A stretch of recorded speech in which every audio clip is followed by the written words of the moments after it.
Dona sermon kan ngai tha zo zani na rombung riat chang som ni le pariat thu kan ngai tha howa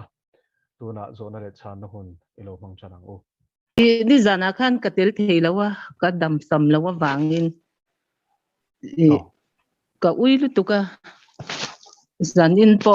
ka duain ka tlai le ta chung ko member han om ve di dia hi chuan tran hun ang tak te han kan lut ve thei lawa in thla sun om nu tuka ma se min lo se thiam ula I zo na ka zo tur hi kan thu pui chu ni lu tuk lo ta ma se I man ni tang khan zo du na chei ka nei to ta mi thiang hlim lor hi mania youtube ka ngai thla khan I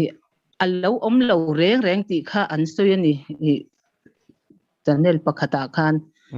ko Chhanna khanin tun ma akan injir tir dan chuan sakol lal ram alo thlen ma in mi thiang hlim lor ani anga I mi thiang hlim te chu ati du da na le ati shom na hnuaian om ve lawang ti kha tun ma chuan kan injir tir dan kha ni ta ma se thu puan han en hianin kha ani le box si lawa I sakol lal ram alo langa ta chuan ring tu te ti du da na hnuaya ati shom na hnuaya kan om khotanga chumi a thel taka tuar te chu Pathian ina a chan him tur te an ni a chel a hun ani ti te chel tur min fui na te kha thu puana hian kan hmule boxia a local mi thiang lim lor ti tak hi chu Thessalonica a kan hmu kha ni deuh maya alo ni om mang take ka te ma se I thu soi ka ngai thak hian mi thiang hlim lor kha a om don kha itile ta boxia karil ru kha abuai ta ni ko Chhanna chuanin man a kha chuan chu tia ang chuan mi thiang hlim chu sakol lal ram alo thlen ma in min lor bek don ti kha nia thu puan nen chuan alo in mil tamya alo ta chu sakol lal ram alo thlena ati du da a om tuar tu te lal I swa awanga tuar sham chel taka tuar te kha ani lom ni lal pan a lor tur te chu ti kha ka ron zot te ani chu ale pasaberin mi thiang lim lor hi a donen tia kha lali swa thu sei nge hi ilo chiarin ilo ngai thang u chanchin thama thai siak bungsom ni le pali bungsom ni le pali a hian local le na le khovel top na chin chian chu enge niang ti na zir ti ten an zota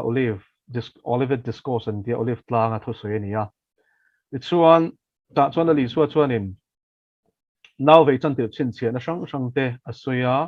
chumin huwa chon chang som pangana chuanin dan bo chepa boral papa zol nei daniel soya kha mun thiang hema dingin mu huna atilea chu sakol soina nia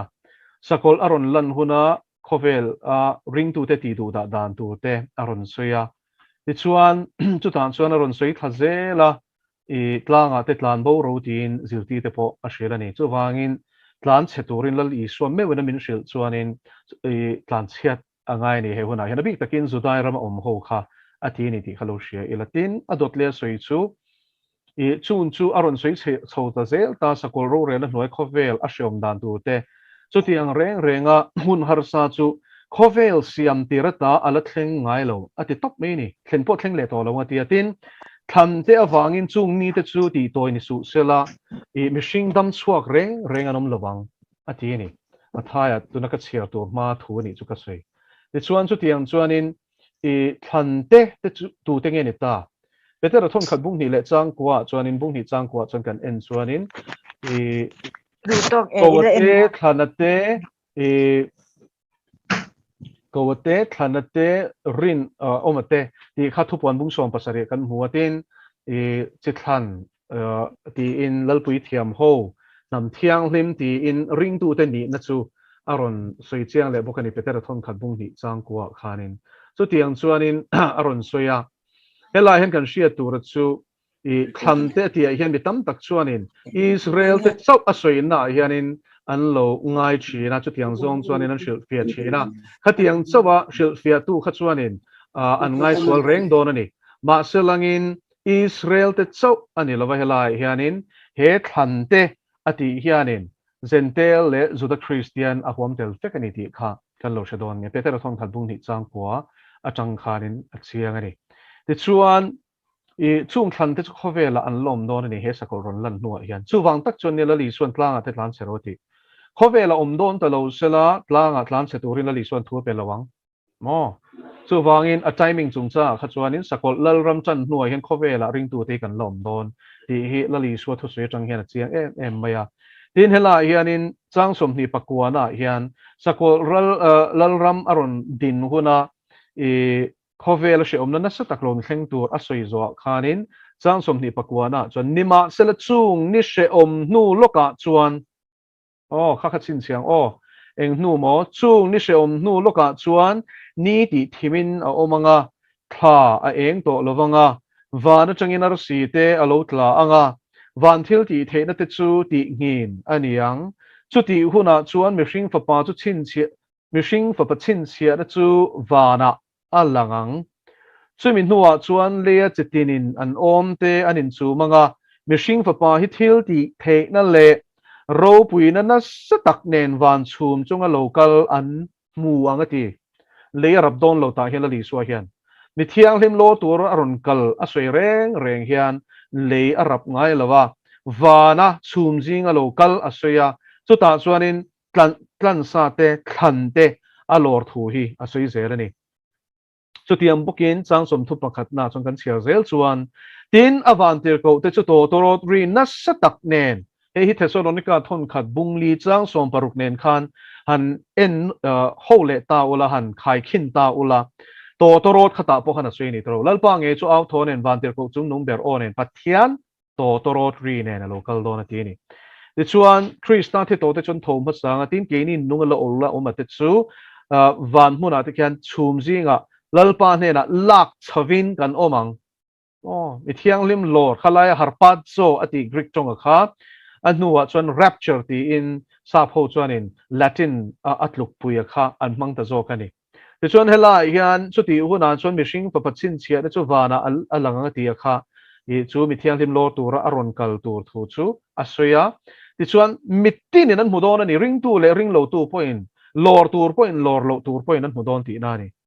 tin avantir ko te chu totoro ri na satak ne na tir chuak anga an ni chona thlan te chu tu te mo a thlan te chu heta hian heng thlan te zinga hian a chan chu chuda tak chon kan share tur chu zuda ho ne na chanchin thashil turin thushe tu pani atiranga chu mi ma chon zentel te ne na thushil chanchin thashil om theina turin tu na hian lalpan har na ron ti don ani chu tian chon zentel le zuda te chon har ve nuwa zuda ho an har ma la li swan mi thiang lima lor dek te chon in tinge aniang tero atam zok an mitaladel sia khunga khwanin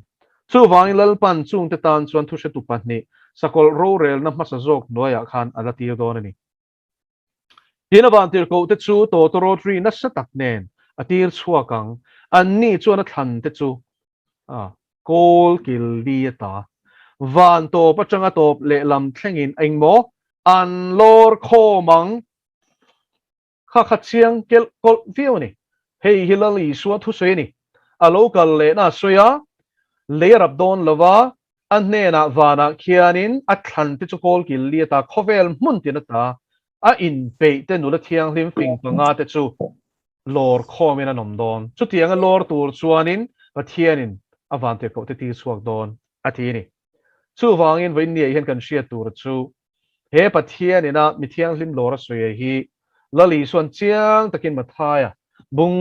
sum ni pali chang sum ni pakwa atang chang sum thum pakhata hian a soya tirko polan thesalonika thon khat bungli chang som paruk atang chang som pariata asoi le bok chu wangin mi thiang lim lor hi a om don lo ti zir tir na hi mel mapa na thoni ti hi chiang takin ka soi ru zanina hian a chan chu he mi thiang lim lor hun hi lom chan nam na fam kim kan chan hun tur chu he zir tir na hi lom setan na huat ema soibo atuma chu wain tir ko polan ti ma the thon khat bungli chang khata nima sen mi then khat te chu mi do theite vervek na wain do chu enge thu tak tal hi ni tu na khan thu tak chu kan ngai thala li swam mewin mi thiang lim lor tur aron kal hona thil thleng dan tur min shil khap to a chung shereng chung le chiar chung reng chuan min mi thiang lim lorom don lo ati ni chuanin pathian thu ado dala chu Krista do tu tharau na tho ani với nia hian khát tiếng zong zir ti na pe inomani chuan sim ngal lau ro Pathian ro rel na in chunga thlen mai ti chuan helai hian kan shia tur le pakhat chu he mi thiang lim lora hian a in pe te chaw lor dong ti ma thai bung som ni panga a sui bokani tin adu tu izia Thessalonica thon khat bunga chang som ni pathuma ain zia ka FSC bunga chang som ni pasari tene kan en turani chu vai voin nia hian hun nung kan zir huna heng hi chu chit chiarin amal malin kan la en don ani chu wangin tuna Bible chang kan chiar chang ringot po khan ko shanti na mithiang lim lor hi sakol lan mai na dei don kan tuar ve don leinen tia kan loin zirti re hi zirti na dik lo theologian tim le he ti te le midang dangena an lo the la ra hi nia atam zo ken an pom le nga la poi ka ti khop me pathian mi man tak tak te pon ni heng thila wang hian an ma ni ka do ni lawa ama ro chu he zirti na hi chu adik lo hul hual ani ti ro hi chu zanina hian chiang takin ka soidu pathian thu akal lali suan soya hi ti chuanin Thessalonica thon ni bung ni chang thuma tir ko polan heng chin chiana pan hi thlen ma chu mithiang lim lora thleng don lawati tin mithiang lim lora soina ni ti kha in shedu ni chun chang khata tang khan cher ro chang thum na chuanin tluk san na le dan bo chepa boral fa paron lan ma chu mi ni chu thleng lawang ati chu ta chuan englai khange chiang lo tero pathian thu hi kan chiar chiang turani tin thu puan bung som pathuma chuanin mithiang lim te ado le ne phala ninga ti tuin sakolin mithiang lim lal pana lor ve kani chuan khoya mithiang lim khange donga hneang voinia hian pathian thu hi I ani nang takin kan soi mei turani kan ngai dana lo soi bo mo lo soi nem tum ve la hi kan chunga ro re na thleng tur mai ni ti hi kan shedon nia abik takin zir ti tu te kan fim khur a chul khop mai ole Zawhna lo men kalau zot vele lokang ole tun lai thu stil tu te le midang po ani thawa na china isoi sarmona khanin chanchin thama thaya bungruk chang somthum pathum thuwa khan chu wangin pathian lalram le afel na chu hi parallel bible pobia sama le lina khan kan char chenanga chu wangin pathian lalram le afel na chu zong ma sa jok ula atita kan bible masa khachon aram le fel na chu zong ma sa jok ra u khatita ta hianin pathian lalram tile a bible a english hianin but seek first the kingdom of God and his righteousness and all these things shall be added to you tita pathian lalram le pathian ram ti hi a difference a thui via wem ti te a then hian hei pathian lalram le a felna ati taka hi hemi himina shat jan lo chon chu zong masaro ama I swange po hian min ti hi ni a hemi hi kan shat lo chuan kan pathian thu chai dan le mi kan wa ne emo kan nu na po hian yani thu nei na tak tak hemi righteousness Krista wang kan ne na shat na fam kim temeng a hun zel kan ne lo hemi pathian lal ram ti le seek first sati tak hi nang man eng tin nge intelligent background nei thatak ni na zon nang te po min soi fia sak them ka ta ne chu pathian ram ti top lo le adik na ti mo suka zona ni chu nie I Zawhna chu Zawhna poi mo tak ania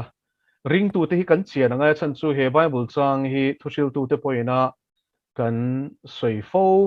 sermon te po hemi chang den chena soi hi kan ngai that fo to in ka ringa voini hin kan shia tur chu kan pathian hi lal ani ti hi sha photang u zol nei Jeremia le khabu in chiar chuanin lal sipai ho te lal pa athini lal ain ti ni pathian hian ti chuan thupuan kan en le chuan lal te lal atilea ro rel tu atia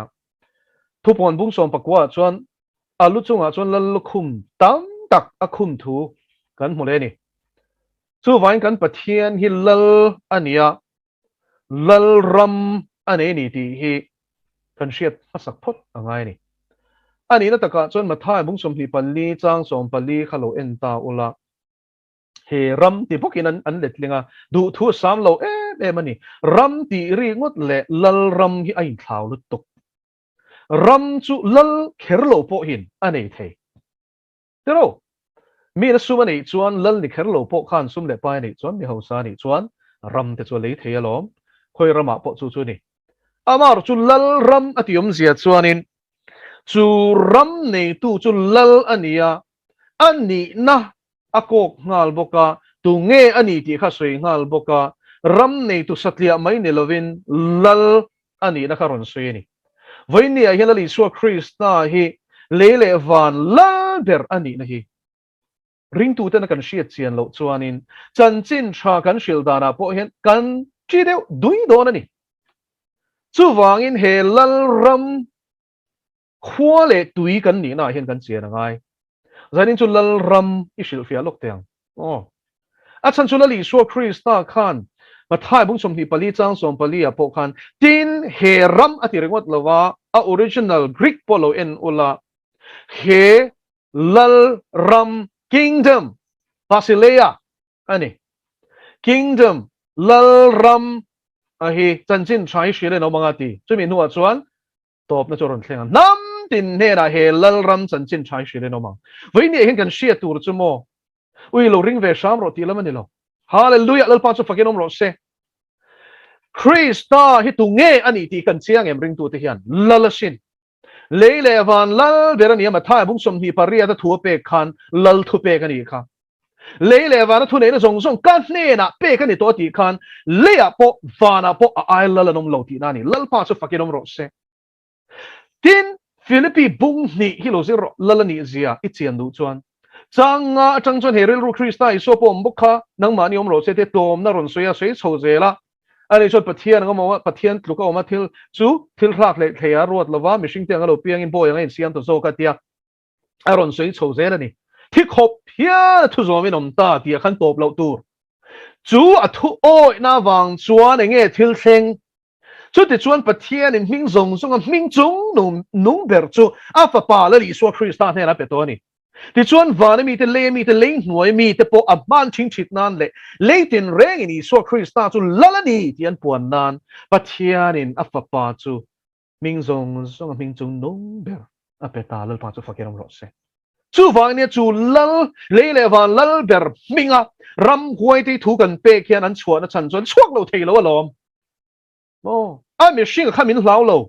ma se mo min tir tu lal pa hi an hlau ma sin lal pa chu fakiram ro se pathian lal ram zau tur chuanin tu nge a rongi bol saka hi i hriat chen angai ka u naw lalani lal satlia ani lawa lal te lalani lal ro pui berani ne tu ro pui ani lal pa chu fakiram ro se chu mai chu ni lei ne chu lal suan sipai ani ni ti hi kan hriat angai voi india hian van tir ko chung chang aka lut don pathian in van tir ko anga lutuk sipai anga lutuk ral thuam fam ke main thuama min be tu te hi min be pui tu te hi tam an tam ania o chung chu an introduction genesis atangin lo en taila warrior angels raldo mi van tir ko an omani gabriel te chu tir ka ania pathian thu kengin thu chan wa keng mai ni masa mikael chu ni velo ni o mikael chu raldo tu ra pathian ina siamani mikael te ang cherub mikael te ang sipai chan chin zani na hen ka soirom vile adam te ina pathian thuan bo che da wang pathian ina eden huana changa no chuan nuwa khan tu te nge eden huan kong khar kha ven tir cherub hi in sia tur chu van tir ko chikhat an ni lainang topin khami chiang khanan kala ti chuan seraph hi ashane nanom le topa thaparo kan nei seraph chuan sia san na chu ti chuan cherub ero hi chu sipayan ni ti kha in lo shedon nia pathian ina tir to na hianin an hlo cham ngai lo lalpa chu fakinom ro se mathai bung so thupuan bung som pani lo en la mikael hi chung cherub telal ania an ho tu ber ania chu chuanin pathian sipai rual vantir ko te nen lucifer dragon le atir ko avantir ko te hi ala beidon chu mi thiang lim lo ra ron thlengang mi thiang lim lo chung chang le hun hun chung chang a hi chu chiarin kala soi don awangin lo chang je lo la kha sermon kha kan la khel don a ro pi don tu ti chuan veini engka choi du chu tun huna po hian thu thung hlui huna po khan lalpan awan tir ko sipai te hi ami te tan raldo tur hian lo tir chin ani Daniel khalal pan ne na chong hi na chong chai te ro ani khatna khan pathianin a chan na nen Gabriel khatir de ni ma srin borua ka thu nei na lal ati a hi alo tak tak zia hi Daniel bua hian a fia khop mai bung som khalo chero Daniel bung som ta chuan Persia lal papa Prince of Persia atia khalai khan Persia lal papa chu e tu mo e kura emo khang lampang khan ni lova mishing a soilo Gabriel lo dang chak thei tu kha chu mishing ani lo ti hi chiang photang o chu wangin boro ka thu nei na lal principality kan ti lal na te chin setana vantir ko te zinga po achak per pol ho kha sumi ho tu te zinga pakhat chuanin Gabriel ina a chan a tong chai chan na ne na Daniel aron pan chu adang ta tlak ni a chan chu a thuken a khapoi mo lu tu chu tian chun van huna khian indona thleng thin ti ring tu ten kan sia tangai chu wangin lalram fa te kan ni ti zani na hian kan sia tangai ta chuanin ama ringotin alo paltlang zo si lawa ta chuan pathian in tunge tir Mikaela sipai hote mo lal bera khatir ta ni chu Mikaela chu lal panatir chuanin Gabriel khatlang ta zat me ni kha chu wain heng vantir ko sipai pathian ina sipai turatan shim raldo turatana asiam te hi anturu emani ti khalo shia ula chung chu faro hun laya I anmani shem turte Israel fatikai shroi turte chumang le me al anga Israel fatel ai gupta mi te inkar ding apo kha vantir ko ni kha voini a hian chung vantir ko te chu ring tu te min chan pui tur hian lalpan kan sung thuwa chuan an hne na hian thu pe ton ani zarina hian I soi zen lo soi ngai lalpan chung sipai vantir ko te chu min tirna kabula an omlai te min hu tir chin min hu tir zia chu ka telo ma semo chu ta chuanin an mail ka en hian ke ma min boy pui lo a chiang khop me min en po hi min en lo ma se lalpan min tir wangin chu a ko ate ti kha poi mo lu tuk a tir ka niam ti kha poi mo pathian in min tir na chuan chun van tir ko te chuan min local pui ve a voi khat lalpan a mail min hu tir chu tiang van tir ko chu ka ve la ma hian minen lo reng ma se a mel concentration a mel tumru na a mel ti tak set na hi ka nge ka mi ta hian mi thla hian a cham re pathian in a tir chan ba khi boy pui le ngai to hi a nei ro reng ti hi lang top a hoi zuk velo a mission a khana chianga a ti tura chianga sumi hlen tur chuan a ron chukani ti hi chiang top me ni chu tin chu tiang sipai te chu midang be na tok te tan po hi lalpan a chang chon min dil ti china voi kha chu kanau nge hi I Kiri Elementary School a tho la hian a roommate khanin ramhoi film hi lo en sha piao ni ome ramhoi film en hian ramhoi ti zalen ti hi lo shero ka o elo po ti ulen tharau mi thilal pan ti menga mo in phusok meyang oi mai ro ti chuan chu tiang chu a en sha sia a dik sia adam rei thei re lo ti khan shit lang le chang le ka sai na sa chua ka ti chi sang aron kala chuan ta chuan lalpan zan khat chu ding ro tong chayang kanin tong chay ta cha chuan lalpa Lucifera vana tanga pai thatu cherup isipai thaber te kha kanaw veng tur hian ron tirang che ka tia ka tir ni chu ading le vela ma hian ral thuam fam ki main thuam van tir ko ron suk thanga le ka mo ni chu khandayan kenga om pho anin bela lukhum an khum bok in pe takhin ne tok me ni chu min nuwa mo hostel a kir le chu a thian lu khanin kha thil ti a kha sim chuang lo ma selangin aboy to lo re l pa chu fakenom ro se ko naw teu heng van tir ko te hi an takania o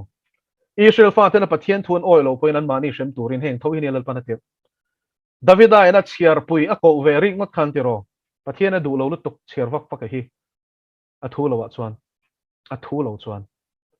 ta chuan in lalpan avan tir ko an tira Jerusalem lam hoya khanda in phoi mai chu sian leng tak taka sing sarian thi phuk phuk mai lo ko nau te heng van tir ko ten thilan ti thei zia hi mishing in a chen pokan shelo example dang ka peleng chu lalte buin chiar chuan sena kher ba chuan in i Israel fa te kharon chawa juda ho katina juda lal ramaron chawa Hezekiah lal line ta chuan in pathian hian ka kuta ta chan chuak thei don cheu mi aron ti heng ramdang sang sang Israel marlal rampo lalpan ka kuta min pelo atia trong por khop maya atir ka khan ma se zoli sai ten lalpan han au tak tak mai chumo lalpan van tir ko pakhat atir ingzamo pakhat atir raldo chin van tir ko pakhat atir mo asuria sipai pasal tha veteran raldo experience nei thalutuk noi khat sing riat sanga zan khat thil thuwa van tir ko pakhat lekin ati hlum hi atu ka chon ruang lirin an kem pakhat tlom zak em in ho ni kha afa ten na that sui to nau te upathian ni do chi ne lo ti lo siang cheu heng van tir ko hi pakhat mai ne win la li suan in ti ti ka du chuan mo van tir ko legend enga mo sa ka ko thin in ring lo mi ka pa ne la ka dil thin ring lo mi ti legend khat le enga mo sa ta sui khang khak ka lo chut chena sing sari sang ni han ngai to teu asuria sipai noi khat sing riat sanga kha pakhat na til hum the ni chuan sing sari sang ni chuan rom khopui mai po ni lovin rom lal ram kha ruanga an chantir theng ma se ko du lo ni mai lal pa chu fakenom ro se với nia hen kan pathian ro pui zia le alal zi kan sia tangai chu le le van la ber tir ko te kan ni ti kan sia tangai engai kan che dei du yang khovel ma hian pathian in chitna tharawin pe le nem kan huai sen tur ni lal pa chu fakenom ro se chu wangin le le van la ber fa te kan nia a quality te kan nia van citizenship kan nia he le ya hian kan huai shak tur ni lal pa chu fakenom ro se tlom na le huai na hi akal kop the ni o tlom na le huai na hi kal kop the lal pa su fakenom ro se tlom tak si na huai sen thei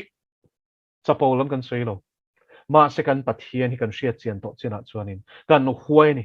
tlan che chungin kan chong ve to lo lal pa su fakenom ro se tir ko polatin tir ko peter te khanin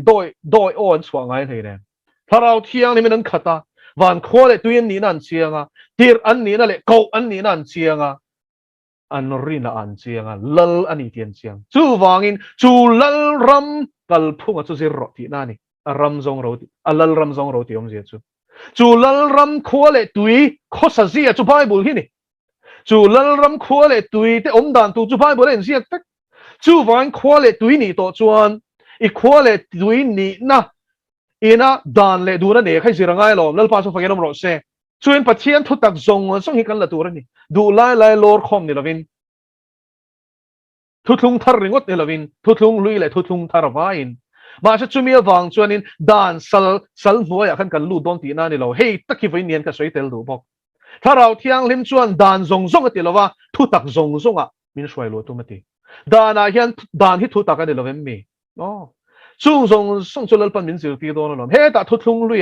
a thu oi chat ziate thu oi lo poi ziate a duang vek to a foundation a da to chu thutlung thara chuanin he ta lalpan thu pek thar te po min pe ma se a then lai du lai ni lovin a zawa in kan la tur ni chu nga chon sertan te chu ngai to lo ti kan sia in thoi na ngai to lo ti po kan sia siang takin hebrai le kha thona in zia ma se langin mo uire su ti te hi thutlung thara chuanin imit i hisab ringo pon uire ni ti to chuin voin ni a hian pathian lal ram khole tui kan ni to chuan kan lal ina kan laka aphu ta hi kan sia chen ngai lal pa chu fakenom ro se chu me hre chiang lova du dan na nun mo chi ni te ne chu rom a lal ram atium zia chu adot le a felna i felna te lo a felna ti felna kan do nei hi kan hlo chuan ni lo rom bung thum chang som ni pakhatin tu na chuan dan thil ti awanga chiang ang dan thil ti awanga felna ni lo pathian felna rin na awanga a ringa piang te hna lal pa na pek chu ti la ni nom ta ti lal pa chu fakenom ro se he felna hi mi na a thei to ba dan zo ma tum wang ni lovin Isua Krista a thi ai thi thole a rin awanga pathian in mi fill up one na zo kan ni lal pa chu fakenom ro se chu mi fela puan na pathian ina ape ka chu a fel na zong phasa turani ama fel na lilovin pathian ina khongai thil thlom pek iswar ina wanga mi fela apum na chu a fel na ni lal pa chu fakenom ro se chu wan chu fel na chu enge righteousness ti chu right standing with God pathian in mi fela min ro to no chuan mi fel te nun dan tur kha bible la tengena zir le chu in lal ram khuale tui ani nangin lal dan le du na zir nge nge turani adot le chuan fel na kong azo turani lal pa chu fakenom ro se mi fel lal pana ruat to wangin khongai nai pathian ina fel na bel to wangin fel na kong azo nga enge tong kam moi lo tan oh pathian khwale tui te khosa sia zirang inom dan tu chu krista chan chin chanin in moi ro se ti te kha ani ta ni mo aram le fel na zonom zia chu ani le min ti du da tu te la ka hen eng tia ti tur nge phubalak lo tur chu fel na kong ani chu enge ti tur zok an ril cham chuan ei tur pero an tui hal chuan in tur pero an sian lo che chuan mal som ro lal pa chu fakenom ro se chu chu ni van khwale tui te dan tu ri bible la hian zia kim kau nau te win ni hian chung chu zong ro buai pui bera nei ro van khwale tui ni na hian chiang ro chu mi chang chun van khwale tui te anga he leng khwal zin ra ma hian khosak zir ula chuana ba he leng mamo ti sa mamo te chu in buai pui angai lo khang kha chu bonus ani khati lal pa chu fakenom ro se chu chu ni a lal ram ti turani ram ani rengot lo a lal ram krista hilalani krista lal ram le a fel na amma ina fel atia kha zon tu bible in ziak pek chung chu chu wa in pathian thu hi a lal ram le a fel na min ko mu tu min zir tir tu ania chu mi min pe fia tu le min shil fia tu le ataka nun pui tu ra tharau thiang hi mi pek kan ni a fiem o kai alom om le mai alom om lo to fia lo to me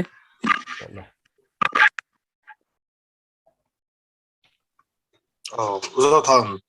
ya kalau zot vele lok ahma pun ka zot do thuak to chang ka se tu na ka zot nei chu Pathian o siat chung chang ti hin ta ke ma hian chonin ka siat thiam da na chonin ke ma thleng china chonin Pathian ki a thu mang hianin a enge thil ti lo tu huna te ti tu huna te hianin e ka thino a hen a rot lang thina chuta tang chonin man sang khan enge pa le fa pa le sara thiang him o po ka se sang thei doi ti ta kha te anga pat ka tiang a thu mang atanga siat na atanga engtin nge level kan up kha engtia va sik ching engtia va zon ching e te kha ta sera ka zon chu son engtia yang hei tharau mi te chon aron thleng ten ti ta tin prophetic gift nei te pe chon chiang lu tuk ten ti ta an ka nge te bo tharau thing na ron mang ta ka tiang level a thleng tur khan tharau thiang hlim baptisma he mi mal som voi ni na kan ti kari chu mi level ka soi tak chu pathian o ke ma nia siat fia na kha the prophetic gift ni lovin entinan a subject biblical subject ni to mi lawa po pathian o ni ti se thiam thei entinan khami kor kha kharo ti am chi thlenga khami pathian o ka sia san na ka engtia develop a train tur nge kha thara baptisma atanga zon tur nge tia om hian kan lo zong tur nge entinge a thu ringot atanga se thiam na atanga khami level a kan chawang ti lai te kha karon zot lok a kai lon chu mika bung ruk chang riata hian aron chok chuaka mika bung ruk chang riat he po hin hrelar em anga o mi hring tha chu en ti to che pathian ina phu chu nge ni pakhat na dik takati justice ani adot leya khonga ina ngai nat adot leya thun huairo takai pathian ne na len don chuchulal pa o hriat na atana akai lon choni bible a hian diklo hi chiang takin bible in min shilani milem biak adiklo pathian nung chau kan beturani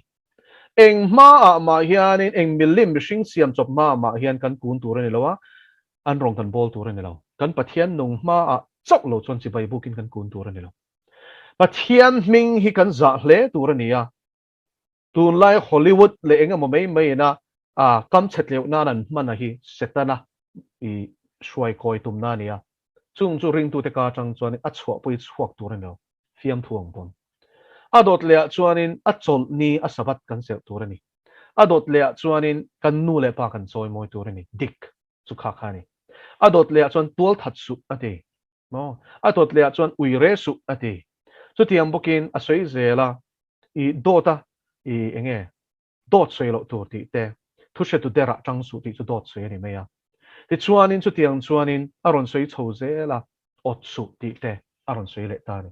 chu ngang chu dik ati lai chu ni ta a ma se kha ringot kha basic kai lo tin soma pakhat pek te rusu ati le bokani soma pakhat hi ta hian atel ti kan ria te ro malakia bung thuma chuanin soma pakhat zong song min pek lo wangin rukin roti ni engai kan ruk sak che soma pakhat ta hian ati tat ata an pek lo khan lalpan ruk ruin ni ti dek chu wangin heta hian som thu som peka hian soma pakhat tel ni ti kha kan lo shedon nia in chung chu diktak ani tani ole soma pakhati pe thlap thlapa mileme belowa I ka in I thei chin china chon pathian poi soi lo tur yani film kho ta pathian chi na ni chalutuk inu lei pai choi moya an thui oi pathian thu kal lo ani thot chon nu le pa te thu hi oi tur ani ti chuan tuali that lova I uire lova di patmei chiat na uire na ti hian in sexual sin zong zong a hom tel ti kha chiat tu ti chuan in kan soi zau to lo mayang ti chuan in chu ta chuan in thu she tu dera I chang lova mi chan chin rel na potel vek thu she tu der tia hian dot soi ringot ani lo mi chan chin she chiang mang lova tu te mo soi chona mo rel phar fakate tel vek pathian na huat zia chu an ka an lei ka hlepang an fui ka hlepang ati ani o chu tiang chu nia ti chuan in I otsu ti te mi ta valom pui jok tu unau te veng te mangai na lom te lom pui na cha te cha pui na nuna kan shwai lu tani dik tak ole dik tak chu ilo nun pui ta ni khanin pathian tharau thiang lim chan pui na zara khongai nei chan na zara I suwa thisena silfai ni na zara chung dik tak choni ti ta sum le pa ya po rusu ti khana huam tel vek ti ro e ruk nei cheng khata chang noi tam tak bak ta doi ve bel se thleng pon ni ro se kan ta lo kan lak lu hi kan ta lo kan lak lu hi e ru kan effect chu wain chung zong chu pathian in en tiran rombol tu nge pon ni ro se lalpan la su ati alak lu chuan ani thau kha po kha corruption ani effect I sarkar na le business are ko thian ani lo ani o rongbol na thleng pon lalpan la su ati hi chu lak lo top ani mai I zo boy ngai lo chu tianga dik takami na ti thap thapa pani na chon khongai na ngai na tangai dik na war MC midang te khongai na nei mi lo Christian hi kan tam khop mai mi na u na real jam le I saruakin mu sela tlai le pu te kinom ro ti sela zakopozia ka chu mangai na ni don mi enge sot pu yang kha khan tong kama nem ringot khanin a real jam na khati re don lo a real jam ti mu ni chon e tur pero e tur pek tur ni lo ni pon a leina tur mantal I nei ang khapero chu vai midang te khongai na practical love kan tiang hi kan nei tur ani chu wang chu nga chuan ibula cheng te irong bol puit imishing puit te chunga hian khongai nei lan tiren an fam kim lo nei mu khanin I judge zung em I soi sel zung em nge nia nang nge po mi fam kim lo pathian khongai na mamoi ni ti I shia chian to awangin khongai nei lan tir thin pathian in sual tam tak ngai damang hian ani le I mishing puite nei chunga thilan ti sual zeu hian ingai dam ve zung em ela hi chu challenge tling ani daro win ni hian ke po ka zir mek chung chu chen khongai na ngai na a chu chung chu ni pathian in min khongai anga mi sual nung tlak lo kan sual min ngai dam saka fa pa a thiam min chan tir ni chena kan suenga mi fel mia ni mia si lo kha khongai na wanga mi fel min pom na te chu khongai na kan chan ani chu khongai na chu mi dang chung kan chan tir kan lan tir ve hi lal pa na phut chu vain dik tak ti pia lama khan khongai na kan lan tir angai tharau bo ti ani le khongai em cha tuan shem hunan liam turi I leina tem ani le voin zangi tong trai sakchin mission fee la thok missionary ta tan hian chung chai sak chinen ani le veina tak le mangai na tak ne ni chung chai em it is el tiang khongai na chu pathian atang chua ka ni sel tak voinia hian kan chen pui te po khongai theilo hi kan tam to lutuk lam la mi chu seilo chenom te chu seilo chu vain chu khongai chu voinia hian lalpan luang chuak turin na tuani lalpa chu fakenom mo se adot le ole dik takiniti I euro lo to ti seilo pathian pui seilo shet china I in ngai na suala le hurna sing chitin reng la ka I him a tha e chenom te thil eng mai ot lo I chan to kai lung oi lom thui sei theizel thalutuk pathian nung lo chu tu ma bia ke nei lova milim mai kun ngai hek lova irinom top aloma me I duam lo ki na ni chu duam hi milet biak na ni sia e chuang chung zong zong a chuan ole I filim I dai di klap ani thei adot le khongai nai nei midang te rem chang le I theyang to ka I chan pui chin la chia te re thei te mu in tun ko vida te po mo I phak to ka I luang chuak ve ni lalpan tiro ati te mei thai te pa nei lo te khongai na te I lo ne I luang chuak chi na chalu to adot leom thun huai ro tak ti hi apoi mo lai ber chu ni he thun huai ro tak nun nei hi chu lal I swa nun ani thu o na ni china philippi bung ni karon tar la nang kha thi khop hia la thu zo min ti nun hi ni lal I swa krista ta na mar tar atul po in pe at nun eng lai po pathian thu o tur in pe reng lal pa thu soiro ichia loin ka ngai thla e enge ka ti don tia in pe reng lal pa na tir ve le che chuak ngal pathian thu oi tur in pe reng nun thu nuai rol tiam zia chu lal pa thu nuaya zukin pha niam the lal pa thu oi ti na ni chu in ngai tlom ati chu en voi nia hian lal pa thu oi tluka in ngai tlom na hiam lo ti hi hriang o tlom va tum chiam te I chapo tel tela pathian thu I oi na zel hi lom I tlom na ngoi ro ati huna chan le ti chak zek po I ngoi na khatlom na chuan ti I chak em a polal pan a phal lo chuanin ti lo ngam I chak em polal pan ai ati chuanin lo ngam lalpa chu fakenom ro se chu thun hoi rol nun chu lali suan nun kan homa se pathian khoi na zara atakalal panamin dai ti le ama ne la len dun na tak nun lal panamin an shwai chho chan tir lai thil ka share do ni sang ni paru khanin auto ka chuang kan nun hen kan bazar do ni chung lai chuanin delhi khu sarojini mo in shiang delhi to te chuanin kan bazar na mun bera ni ya auto in kan chuang kan nu fa khan kan phe ni lal pa ne hin kan in bemol molam mangai na pathian mangai na chung chang hi enge lalpan revelation knowledge tharau shia ti na khan min thuama anuam hi ka te ne malal pa khan in tharau thian khan min pola pathian mangai na khan kal luang liam ani chu awa han nuam pathian ne khan kan bechar chan chuan ta chuanin i restaurant ra khan kan chol ta chuanin pathian in chu ta chuanin min mangai chuan sa hi I lo thengem miron ti ni chu polai lut tukin in ngai tlom lut tuk in ngai tlom ani itro kan lal pa chu in ngai tlom lut tukin miron deal ta ni chu sai to reng su aron tilo min mangai chuan sa hi lo thengem aron ti pathian min fia thut nuai rol nuna ka lut thei do nem ti khamiron fia ni kha tu nu ani chu ka shia thiam a hun lai chuan mangai na ka luang liam lut e lal pa thei chuan ka chian tak lo chu tu na changin emmi a chan chu restaurant a khan kan thu to a kima rice ka cha ni chu ka thil cha hi thleng pon kala shareng na rei to ni sang ni paruk ta chuanin sa khalal pan keima min mangai wangin I lo theng em ron ti ni chu alpa hei hi chu ka cha lak lo to sia kai mei do mi nge I phalem kan ti le angoi vung min chang to lo re ta chuan kan lui china ka she chiang si lo ka cha to ni wang khan hai han waste to pa kha kan she do kha mone kan chu kapum hin nga voi thum vel kha ka bar man ani chu kapum hi ron nang ha le arem lo ni hi tia ta tang chuan pathian pathian awang kum li chung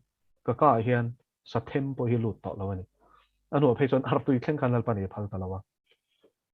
ma se chu ta chuan enge lal pan min zir tir enge hi ka soina chan sa le lo lampang ani lo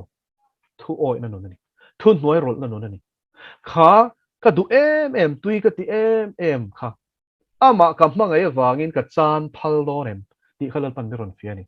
chu thu oi na nu na mi lu tak tak chuan pathian hian na ne na hian in puan a chak lalpa ne na len dun no thun huai ro taka adot le chia chu thun huai ro na nu na pathian ne na zoi te enge ti tura shiat tir te ya te a thu I oi zel chuan len dun na nu na ilut nge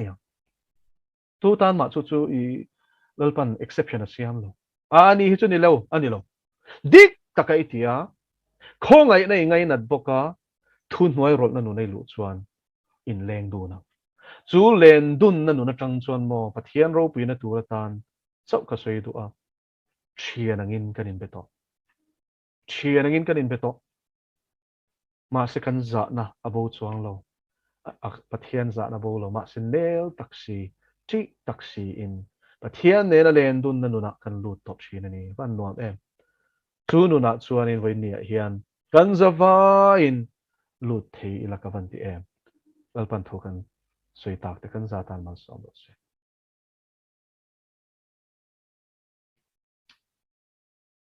o ruben a kha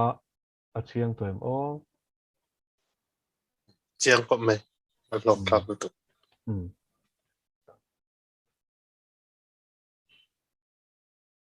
so na nei kan lo me mo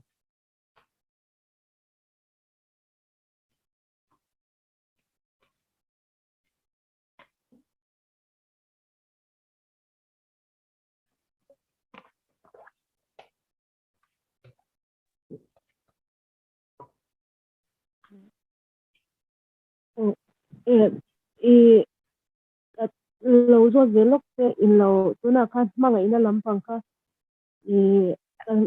mà cái điều lâu om về cái này Corin bung stop chúng mà khanin và về cầu trong trên hàng kha bal bui nó rồi xây nè thu xây mấy lần mà ngày nào cái này xí lâu toàn cái ta này mà sọt lâu nghe mà ngày nào terin nó te bên xí nó te om rèn tu lên nha tung giống giống toàn mà ngày nào hi rau bui về tí nè mà ngày nào hi nghe in lâu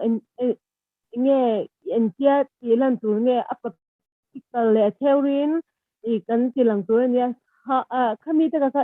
en tinge ta sego enge practical kan ti lan don khanin en tia han de tiam tur nge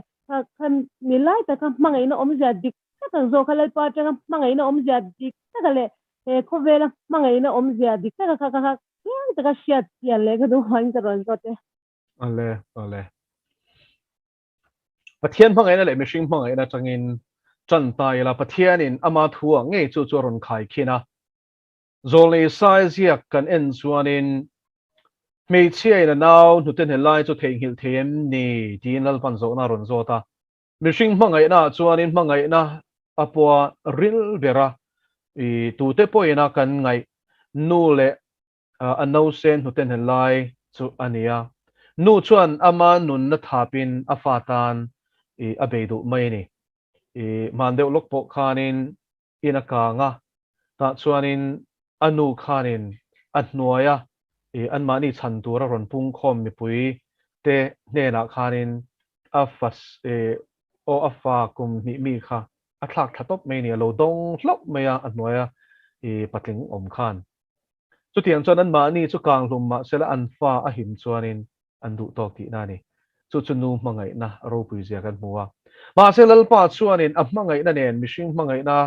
ril berakan ngai kharon khai khina nuin a fa a nu ten lai chu thei hil them mi tin zo na zo ta mishing na chuan a thei don em mi kan ti ni mei thei ma se lalpa chuan a thei ni thei e a thei zia chu TNT kan kal tum khan min shil chiang khop maya an fashra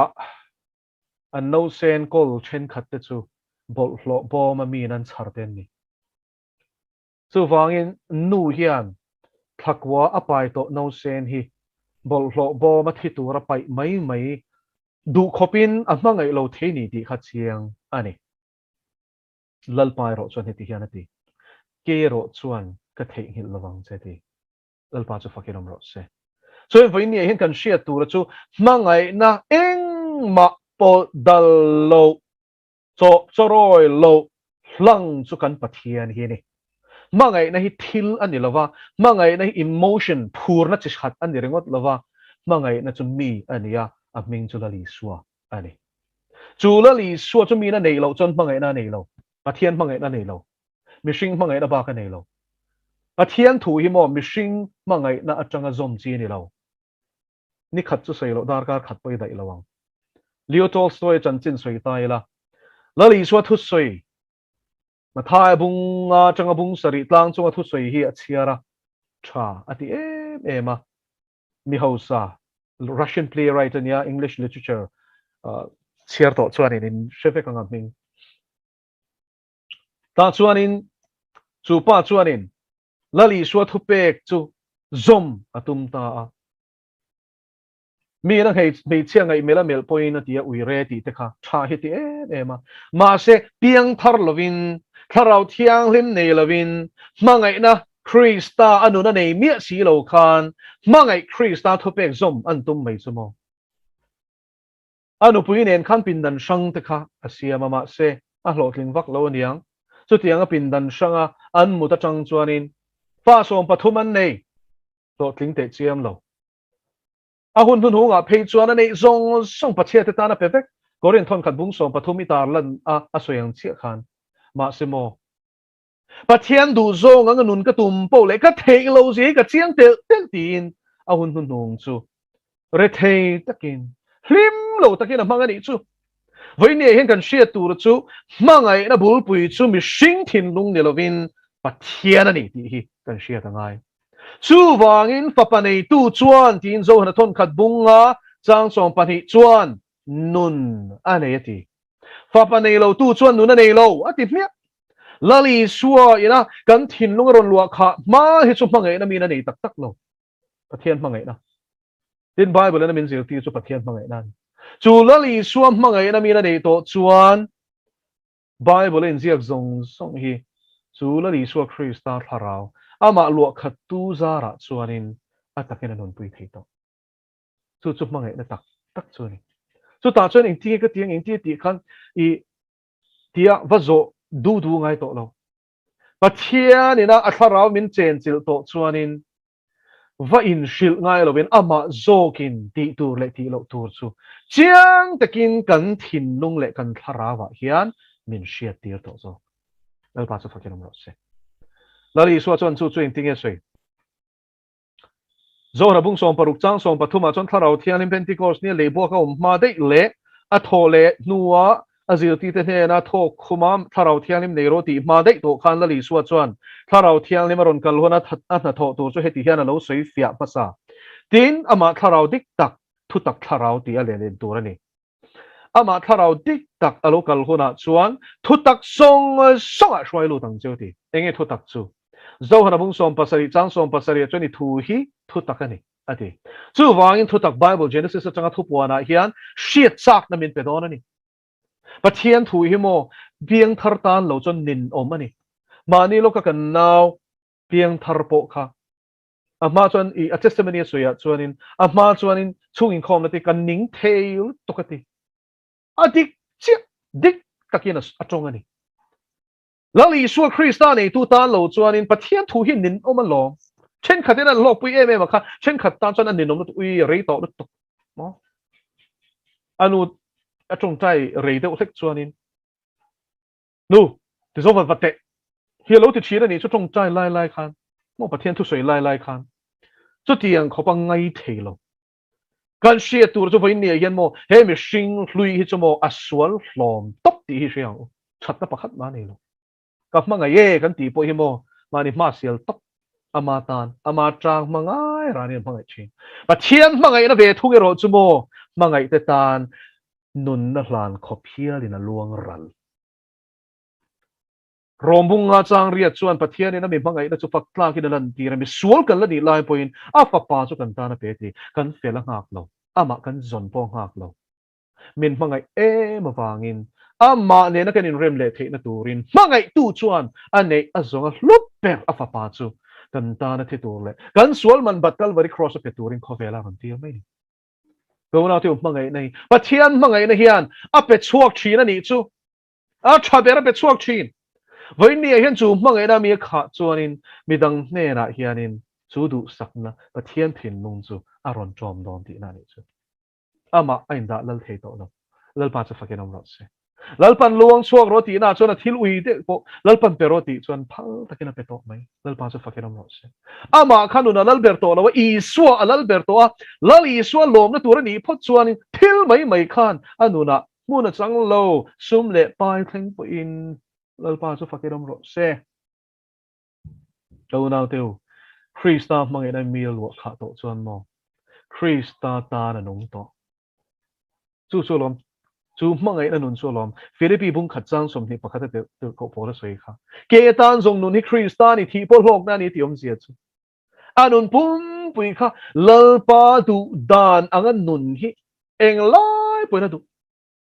tam tak chuan an suy chi thu sil don te chuan in buat sei ve don lo mi chu ti khát ti thu sil don so in buat sei tu ren lo ka una kan nun pum pui hi adu darang kan nung zok tu ren chu tiang ama ne na leng du na thu khat liama ama ne na in pol reng atang chuan in thu sei angai huna khan lal pan du tu ron phot mai zok to na lo chu chu ni zok với nia hian lal pa ne na leng dun reng nun kan nei chuan in luang chuak reng nun kan nei thei bo kan nei chu chu lali suwa ina min luak kha manga ina min luak kha chuanin nun ati hausa ni chu lungai te nem thek te chan pui ngai te chan pui thek te dam lo te ram hoi na ti boy te chan pui thek te chu manga ina chuan lali suwa po kha luang chuak ani taro mi har sat na chin tel sak ani taro saltang te chua zale na ni taro thiên lal ram chan chin tha asoi ni taro sim ro u wan ram chu nai toi ti in mi sual te chu an boral lo nan chatuan shem mun a an tlak lo nan chan chin tha shela nei taro so tiang pokin mi in Pathian mangai na luan tha chuan chan chin tha shela hi boy pui bera neya ti chuan chan chin tha shil tu te zui tu chin chia da chuan anun hi zui to mai zo kani với nia hian Pathian la ka ri lu dik tak put chu thin lung zong zong ama le kan veng te mangai hi ni so ta kan mangai na chuan thutak kan shil nge tu ren kan ka tangin dot a chok tu ren lo ti chuan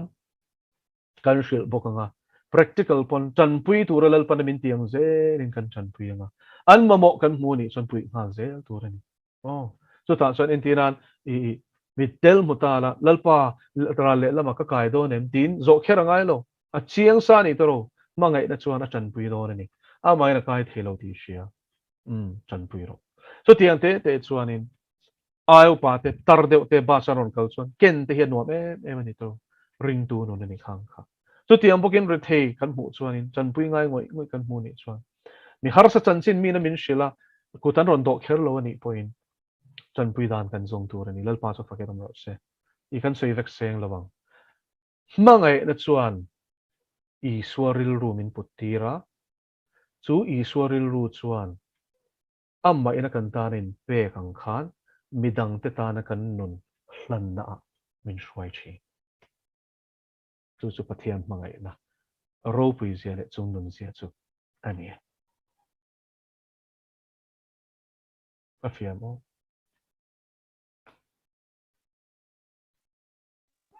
o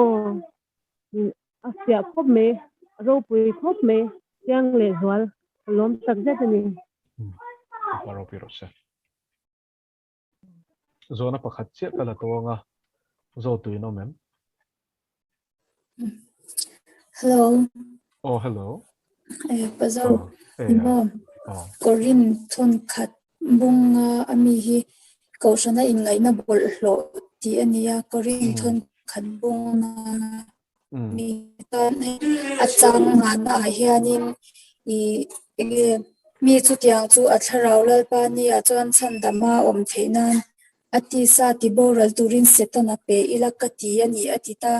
atharau chandama ni theina tur khan setana ni ati sa pek lai taka kha inge a zia